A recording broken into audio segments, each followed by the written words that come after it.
वीर को बचाने की कोशिश में बुलबुल को गोली लग जाती है। बुलबुल को बहुत ही दर्द हो रहा होता है और बुलबुल दर्द से करहा रही है, लेकिन वो ऐसी हालत में ही वीर को ही पुकारती है और बार बार कहती है, थानेदार साहब, थानेदार साहब।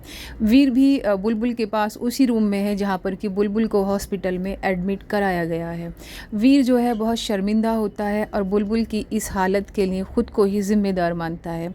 वीर बार बार कहता है कि मेरी वजह से ही बुलबुल की ये हालत हुई है, इस सब के लिए मैं ही ज़िम्मेदार हूँ। बाहर आकर वो अपने पेरेंट्स से ये भी कहता है कि मुझे इस वर्दी को पहनने का कोई हक नहीं है। तो वीर के जो पेरेंट्स होते हैं वो वीर को समझाते हैं और कहते हैं कि सबसे अच्छी बात ये है कि तुम दोनों मीठी माई के चुंगल से बचकर यहाँ पर आ गए हो।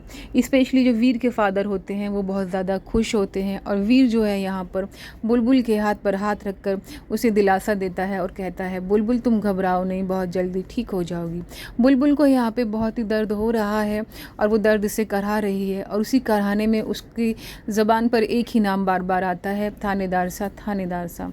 और वीर जो है बहुत शर्मिंदा हो रहा होता है, बुलबुल को दिलासा देता है और बार बार एक ही बात कहता है कि बुलबुल तुम जल्दी से ठीक हो जाओगी, तुम्हें घबराने की ज़रूरत नहीं है।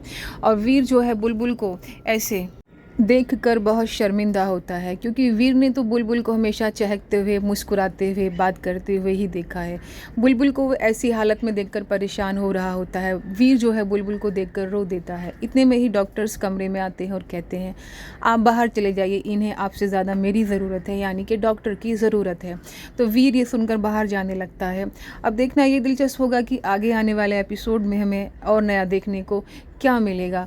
ये तो अच्छी बात है कि बुलबुल जो है वीर को मीठी माई के चुंगल से बचाकर ले आई है।